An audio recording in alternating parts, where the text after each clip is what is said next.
อรุณสุดได้ไปมาดูฟรอนเพจថ្ងៃនេះយើងនឹងបន្តតាមដានព័ត៌មានសំខាន់ដែលពិភពលោកក៏កំពុងតែចាប់អារម្មណ៍ដូចគ្នាដែរគឺដំណើរទស្សនកិច្ចនិងការវិវត្តចុងក្រោយរបស់លោកឌូតេកតេទៅដល់ជប៉ុនបាទសម្រាប់ព័ត៌មានដំបូងដែលមានការចាប់អារម្មណ៍ខ្លាំងមែនទែនសម្រាប់ជំនួបទ្វេភាគីរវាងហ្វីលីពីនហើយនិងប្រទេសជប៉ុនគឺ Phil Star របស់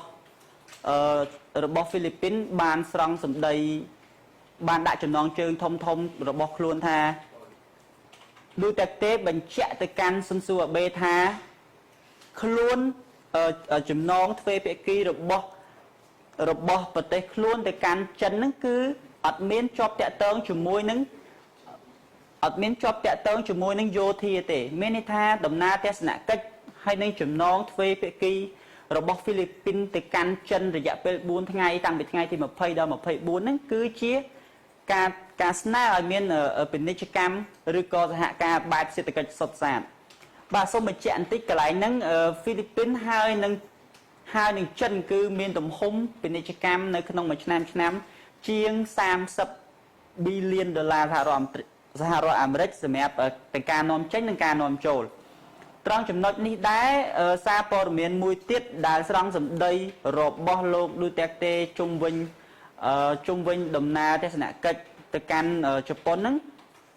Japan Times បានបញ្ជាក់ថាលោក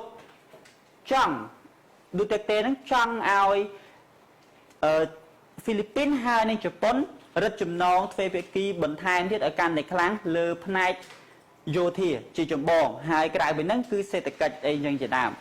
នៅក្នុង Japan Times ដដែលហ្នឹងគាត់បានស្រង់សម្ដីរបស់ឌូតេកតេថាក្នុងនាមជាប្រទេសលទ្ធិប្រជាធិបតេយ្យដូចគ្នា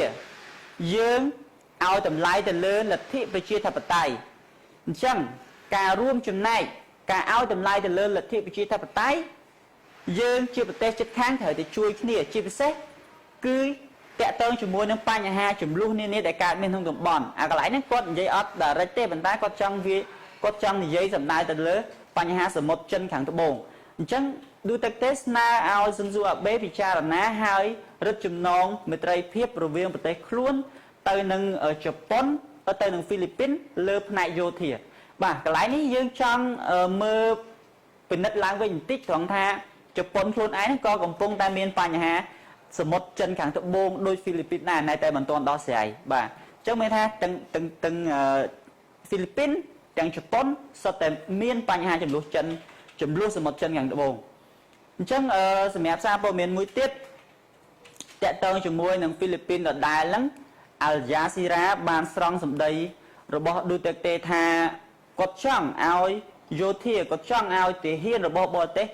ចេញពីដែនដីរបស់ខ្លួនក្នុងអំឡុងពេល2ឆ្នាំខាងមុខទៀតបើសិនជាអាចត្រង់កន្លែងនេះគាត់បញ្ជាក់ទៅកាន់សហរដ្ឋអាមេរិកថាគាត់ចង់បញ្ជាក់ទៅសហរដ្ឋអាមេរិកថាអត់ចង់ឲ្យមានទាហានមានយោធាបរទេសមកតាំងជើងការនៅក្នុងទឹកដីរបស់ខ្លួនទេអាកន្លែងហ្នឹងគឺមិនមែនតែអាមេរិកទេគឺប្រទេសណាក៏ដោយឲ្យទៅជា alliance នៅក្នុងប្រទេសខ្លួនគឺគាត់អត់ចង់បានទាំងអស់ហើយអាបេក៏បានបញ្ជាក់បន្តិចថាបច្ចុប្បន្នបើសិនជាយើងប្រឡែងអាមេរិកហើយមកចាប់ចិនទាំងអស់គ្នាគឺប្រហែលជាអត់សូវល្អប្រហែលទេរូបភាពនេះក៏ប៉ុន្តែចាំមើលតើជំនួបទ្វេភាគីនេះមានអ្វីបន្ថែមទៀតហើយសារព័ត៌មានធំគាត់មានចេញផ្សាយទៀតយើងនឹងបន្តជម្រាបជូនបញ្ហានេះនៅថ្ងៃស្អែកជាបន្តបើសិនជាសារព័ត៌មានធំចាប់អារម្មណ៍លើការអាប់ដេតនេះតទៀតបាទថ្ងៃនេះ The Front Page មានប៉ុណ្ណឹងសម្រាប់ព័ត៌មានអាប់ដេតជុំវិញពិភពលោកហើយការចាប់អារម្មណ៍ទៅលើបញ្ហារវាងហ្វីលីពីនហើយនិងប្រទេសជាប់ខាងនឹងការទាមទារឲ្យមានការ support សពបែបយ៉ាងបាទអរគុណ